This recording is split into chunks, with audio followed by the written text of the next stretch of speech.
Welcome to our channel. Today we how to save on groceries with Walmart. Quick tutorial step by step clearly.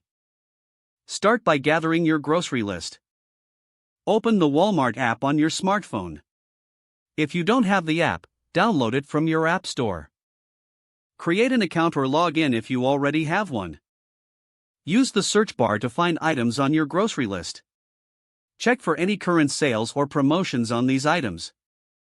Add items to your cart as you find them. Take note of the prices and compare them to local competitors. Consider using the Walmart Price Match feature if you find lower prices elsewhere. Explore the Savings Catcher feature, which can help you earn money back on eligible purchases. Once your cart is complete, review your items to ensure you haven't overlooked anything. If you're concerned about total costs, adjust quantities as necessary. Opt for store brand products to save more money. Look for digital coupons within the app to increase your savings. Before finalizing your purchase, review your cart again for any last-minute changes. Choose between delivery or pickup options based on your preference. If you opt for pickup, select a time that works for your schedule. Complete your order and wait for confirmation of your purchase. When ready for pickup, follow the instructions provided in the app. Arrive at your selected pickup location at your scheduled time. Notify staff of your arrival if required.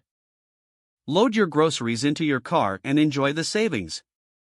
If the page does not load, refresh the browser or try again in a private or incognito window.